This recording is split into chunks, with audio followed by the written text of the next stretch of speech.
안녕하세요. 메이커 조립식 채널의 조립식입니다. 오늘은 오랜만에 리뷰를 하려고 영상을 한번 올려봤습니다.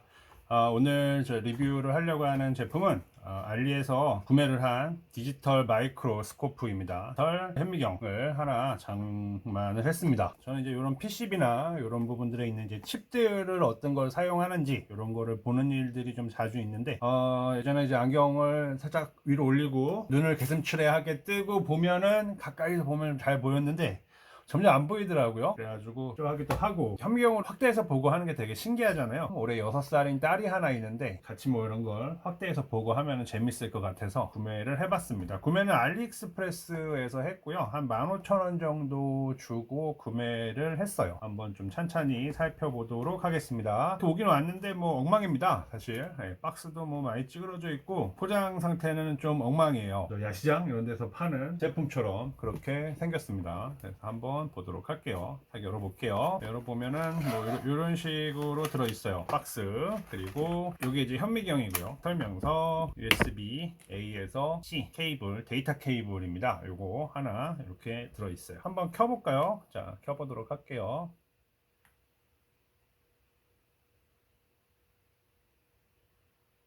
네, 이런 식으로 해서 동작을 하는 거예요. 이렇게 백라이트도 있고요. 장비 스펙은 이렇습니다. 2인치짜리 IPS 패널로 이렇게 되어 있고요. 그리고 픽셀은 2메가픽셀. 그리고 배율이 지금 500배라고는 하는데 사실 이런 이제 중국 쪽에서 나오는 이런 현미경들의 배율은 사실 믿을 게 못 됩니다. 이 배율은 조금 이따가 한번 측정을 해보고요. 실 배율은. 그리고 이제 저장이 되는데요. 저장이 이제 JPEG로 저장되고 동영상은 AVI로 저장이 되고 그 다음에 이게 되게 중요한데 요거 이제 포커스는 수동입니다. 그래서 자동 초점이 아니어서 어, 지금 초점이 자동이 아니에요. 그래서 고정 초점으로 이렇게 동작을 하는 친구고요. 좀 찾아보니까 알리익스프레스에서 보면은 고정 초점 말고 자동 초점인 친구들도 있었어요. 그래가지고 구매를 하실 때 뭐 자동 초점이 필요하시면 자동 초점으로 구매를 하시면 될 것 같아요. 저는 요거 이제 다른 또 용도도 있고 그리고 이게 지금 보면은 항상 요 이제 구조상 평면에다 갖다 대면은 음, 항상 이렇게 면이 확보가 되기 때문에 고정 초점이어도 뭐 큰 상관은 없어서 그래서 고정 초점으로 구매를 했고요. 라이트 소스는 이렇게 지금 LED가 8개가 이렇게 들어가 있고요. 그리고 배터리는 400mAh 그리고 얘가 한번 켜놓으면 1시간 반 이렇게 사용할 수 있고 충전도 1시간 반 전용 프로그램이 이런 식으로 있거든요. 있는데 단순히 화면만 이제 확인을 하시려고 한다라고 하면은 그냥 이거를 연결하면 웹캠처럼 그냥 올라와요. 웹캠처럼 올라와서 웹캠 보듯이 화면으로도 확인하실 수가 있고요. 또는 뭐 전용 프로그램을 이용을 하면 여러 가지 좀 세팅들을 할 수 있는 것으로 보입니다. 한번 이거는 제가 테스트를 좀 해보고요. 일단은 가장 먼저 확인을 해봐야 되는 게 배율인 것 같아요. 배율인 것 같아서 배율부터 먼저 조금 보려고 하면 뭘로 확인을 하면 좋을까요? 배율을 500배라는데 500배는 아닐 거예요. 이게 지금 이제 디지털 줌 기능이 있는데 디지털 줌 기능이 이런 식으로 있긴 하거든요. 있긴 한데 한 3단계 정도 이렇게 되는데 뭐 그렇게 많이 되는 것 같지는 않고요. 그리고 렌즈하고 디지털 줌이랑 해서 뭐 어떻게 계산해서 나온 것 같긴 한데 지금 500배는 딱 봐도 아닌 것 같죠. 그래서 이렇게 한번 체크를 해보면 좋을 것 같습니다. 자, 이거를 제가 버니어 캘리퍼스가 하나 있어서 버니어 캘리퍼스로 한 1mm 정도 한번 맞춰 보고요.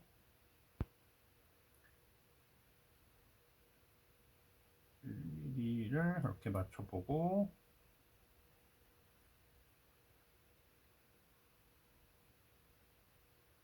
이렇게 1mm 맞춰 놓고 이렇게 놓고 뒷면을 한번 좀 찍어 보면은 알 수 있지 않을까 싶습니다. 뒷면을 찍는 이유는 면을 확보를 하려고 하는 겁니다. 고정 나사가 없어서 조심조심.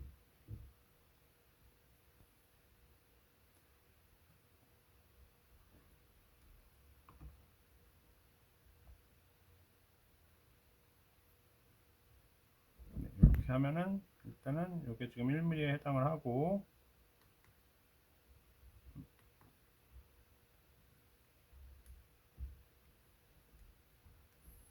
여기 지금 버튼이 있거든요. 이쪽에 캡처 버튼이 있어서 캡처 버튼을 한번 눌러 볼게요. 가장 낮은 줌으로 해서 한번 눌러보고, 가장 줌을 키워서 한번 눌러봤어요. 그리고 이제 이걸 재보면 배율이 나오겠죠. 실제 배율이. 필름은 이제 떼겠습니다. 필름은 떼놓고 이걸 누르면 이제 볼 수가 있어요. 이런 식으로 바로바로 캡처가 되거든요. 그래서 이런 부분들이 되게 장점이고요.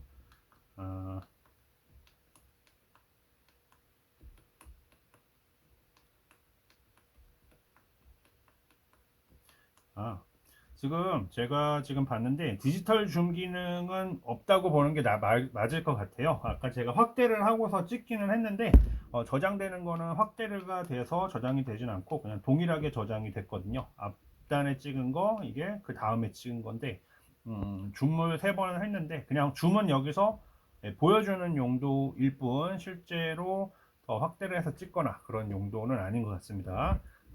그리고 이제 요거를 한번 재보면 정확하게 배율이 실제 우리가 쓰는 배율은 어느 정도인지 알 수가 있겠죠. 1mm였고 지금 이렇게 해서 재보니까 대략 한 11.3 정도 나옵니다. 그러니까는 한 10배 정도, 11배 정도 이렇게 확대된다고 보시면 될 것 같아요. 이게요. 그래서 근데 이제 뭐 이게 10배 정도 확대가 된다고 하더라도 저는 뭐 용도에는 딱 맞습니다. 그래서 이제 이런 사실 PCB 같은 게 있을 때 PCB 이런 부분들은 좀 잘 안 보이거든요. 육안으로 굉장히 가까이서 봐야 되는데 이런 용도로는 아주 좋아요. 이렇게 해가지고 이렇게 보면 되게 잘 보이거든요. 이런 식으로 이렇게 잘 보이기도 하고 그리고 이제 실제로 이게 어느 정도가 어느 정도 보이는 수준이냐라고 하신다면은 요런 이제 인쇄물들이 이렇게 있을 때 요거를 찍어 보면은 이런 식으로 인쇄가 됐을 때 어떤 색상이 인쇄됐을 때 실제 그 잉크젯으로 인쇄된 그 닷들이 이렇게 보이는 정도의 배율이라고 보시면 될 것 같아요. 11배의 배율이라고 하면요. 이런 식으로 이렇게 보입니다. 500배가 500배는 어디서 나오는 숫자인지는 잘 모르겠어요. 또 옆에는 이제 작은 또 현미경이 있어요. 이런 현미경이 있어서 이걸로도 이제 볼 수가 있는데 뭐 한 2배, 1.5배 정도 이렇게 좀 확대돼서 이렇게 보이는 작은 렌즈가 또 하나 있습니다.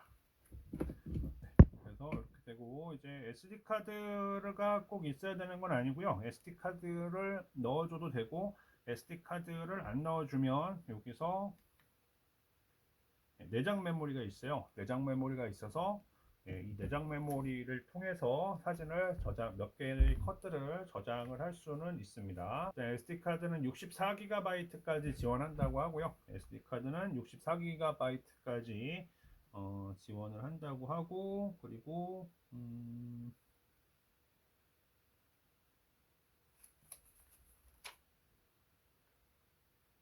내부적으로는 200장 정도의 사진을 저장을 할 수 있다고 해요. 그리고 이게 차징 전압이 이런 게 이제 또 조심해야 되는 게 차징 전압이 5V 1A거든요. 그래가지고 요즘 보면은 이제 그 PD 충전기들이 있죠. 그래서 PD 충전기들 중에서 왜 전압이 막 바뀌잖아요. 걔네들은요. 약간 그런 거는 썼을 때 문제를 야기시킬 수도 있어요. 충전이 돼.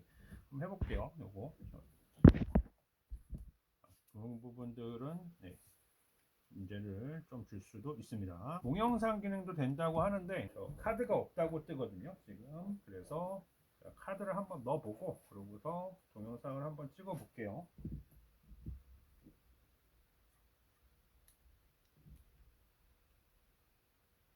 SD 카드를 한번 넣어봤는데요.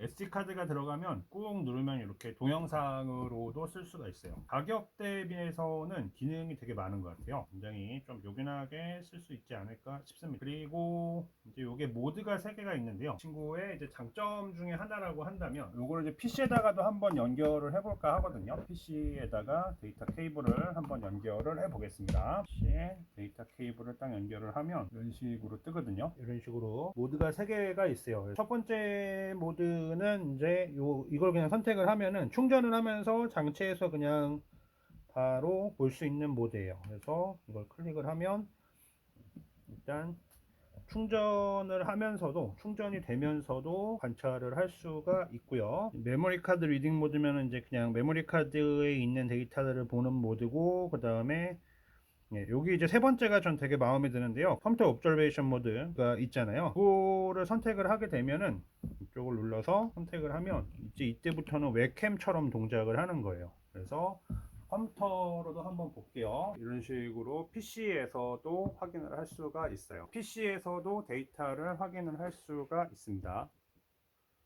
이런 식으로 큰 화면을 통해서 이렇게도 볼 수가 있고, 동영상 찍어놨던 것도 한번 제가 읽어볼게요. 아까 찍어놨던 동영상인데요. 저 지금 동영상이고 해상도가 FHD 해상도예요. 1920, 1080 그렇고 프레임 속도는 초당 30프레임씩 이렇게 동영상을 찍을 수가 있습니다. 그리고 한번 영상 찍은 거를 보면 특별한 건 없습니다. 그냥 잘 찍힌다 정도?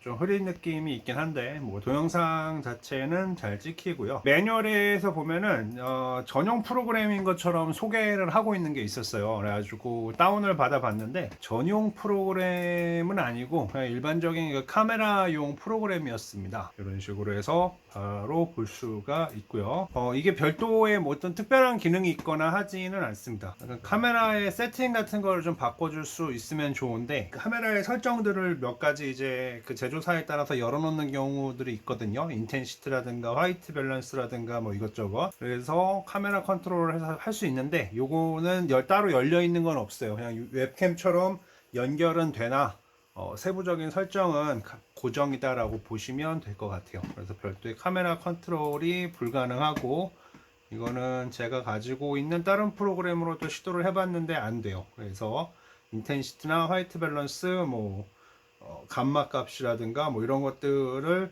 커스터마이징 해가지고 뭔가 그 개발할 때 머신 비전용으로 이렇게 쓰기에는 조금 좀 카메라에서 뭔가를 핸들링 하기는 힘들 것 같습니다. 윈도우 프로그램에서는 이런 걸 못 하잖아요. 그렇기 때문에 카메라에서 이런 걸 열어줘서 이 프로그램을 통해서 이런 카메라 세팅을 할 수 있으면 이 프로그램이 의미가 있는데, 사실 얘는 그냥 딱히 의미 있는 프로그램은 아니어서 레코딩을 하시려고 한다라고 하면은 뭐 다른 프로그램을 쓰시는 거를 오히려 추천을 드립니다. 그리고 또 이게 현미경이어서 이다 보니까는 뭐 사진을 찍어서 캘리브레이션을 한 다음에 어떤 뭐 치수를 이렇게 드래그 해가지고, 그 디지털 현미경 같은 경우에는 조금 이제 좋은 제품들은 그런 기능들이 좀 있거든요. 프로그램에서 이렇게 드래그하면 실제 얘 길이가 얼마인지, 얘도 초점이 고정이고 항상 볼 때 그 면을 좀 일정하게 할 수 있기 때문에 그런 기능을 할 수가 있긴 한데, 그런 기능은 별도로 없습니다. 윈도우 캠을 한번 열어봤어요. 캠 프로그램을 이렇게 열어봤는데, 저는 이제 요거를 뭐 그냥 PCB 같은 거를 일반적인 현미경 용도로도 사용할 수 있겠지만, 이런 식으로 쓰는 것도 방법일 수 있을 것 같아요. 제가 그냥 하는 일이랑 관련해서 좀 이야기를 하면은, 여기 뭐 이건 이제 디스펜서용 주사기거든요. 이런 식으로 해서 하는데, 이제 이런 주사기가 달려 있는 뭐 이제 3D 프린터라든가 멀티 노즐이 이렇게 있다라고 하면은, 이제 노즐과 노즐 사이에 어떤 간격 이런 게 되게 중요하고, 또 매번 점검을 해봐야 되고, 노즐 끝단에 뭐가 있는지, 이물질은 있는지 이런 것들을 좀 알아볼 필요들도 있거든요. 그래서 이제 이런 거를 이제 쓴다라고 하면은, 이런 게 달려 있는 기계가 있으면 밑에 그 베드에다가 이런 현미경이 있으면은 뭔가 또 재밌는 것들을 할 수 있지 않을까, 이런 상상이 좀 드는데, 이 현미경 끝단을 좀 한번 찍어 보면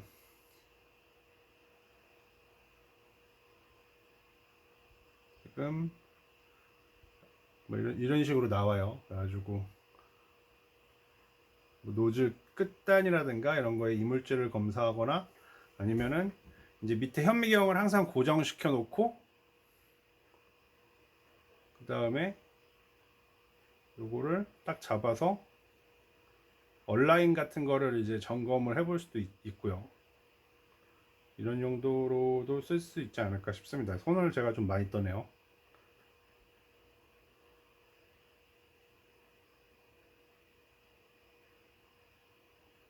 이런 식으로. 네.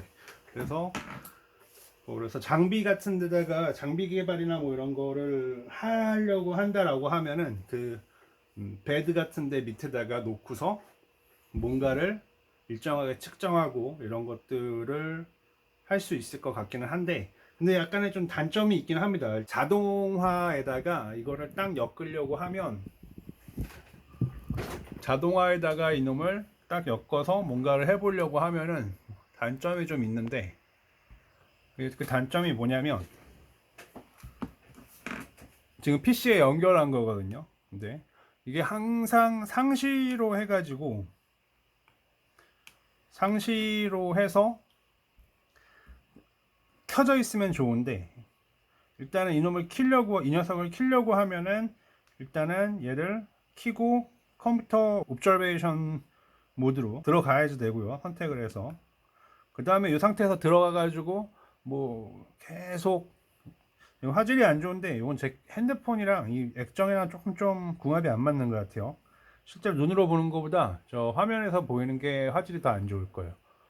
이게 이제 컴퓨터 옵저베이션 모드로, 컴퓨터 연결 모드로 해가지고 그냥 쭉 가면 좋은데, 이게 절전 기능이 또 있어요. 절전 기능이 지금 보니까 한 20초 정도 되거든요. 그래서 20초가 아니라 20분 정도 지나면 이 녀석이 한 번은 꺼집니다. 그렇기 때문에 약간 이제 그런 부분들에서 조금 문제가 좀 있어요. 뭐 완전 무인으로 해서 자동화로 쓴다라고 하면은 이제 뭐 이쪽에 뭐 버튼들을 밖으로 뺀다거나, 여기 버튼들을 이제 또 밖으로 빼서 외부에서 스위칭을 할 수 있게 뭐 이런 식으로도 쓸 수가 있는데, 그렇게까지 쓸 정도의 하드웨어는 아니죠, 사실은. 그래서 조금 좀 뭔가 싸게 할 수 있으면 좋은데 좀 애매하긴 한 것 같습니다.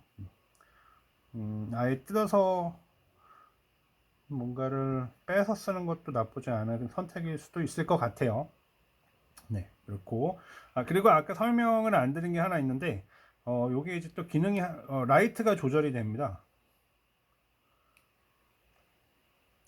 디바이스 옵저베이션 모드로 들어가면은, 요게 지금 요게 있는데, 여기 햇빛 같은 태양 표시 같은 게 있거든요. 요게 뭐냐면 LED 밝기예요. 그래서 요게 지금 한 번 누르면은 살짝 여기 플러스 마이너스가 있는데, 요거는 한 번만 살짝 누르면은 줌인데, 그냥 줌이라기보다 화면만 그냥 키워주는 거고요. 얘를 꽉 누르면 여기 숫자가 바뀌면서, 여기 숫자가 이렇게 바뀌면서 광량이 변합니다. 그래서 LED 밝기도 조절을 할 수가 있어요. 하지만 이런 것들은 PC에서는 할 수가 없습니다. 이런 것들은. 그래서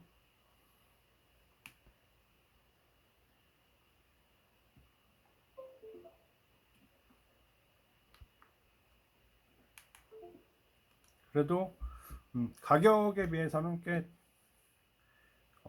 가격에 비해서는 그래도 기능적으로는 되게 마음에 들고, 뭐 간단하게 뭔가 테스트하는 이런 용도로도 쓸 수 있을 것 같아서 한번 다음에 이걸로, 제가 이제 3D 프린터가 있는데 거기다가 그 멀티 헤드를 조금 해보고 싶거든요. 헤드를 이제 여러 개 이렇게 달아가지고, 근데 그 간격 같은 거를 측정을 할 때, 헤드와 헤드 사이의 간격 등을 측정을 할 때 이걸 좀 써보면 좋을 것 같다는 생각이 듭니다. 그것도 한번 좀 나중에 한번 해보도록 할게요. 그래서 오늘 이 현미경에 대한 리뷰는 여기서 마치도록 하겠습니다. 영상 마치도록 하겠습니다. 영상 시청해 주셔서 감사합니다.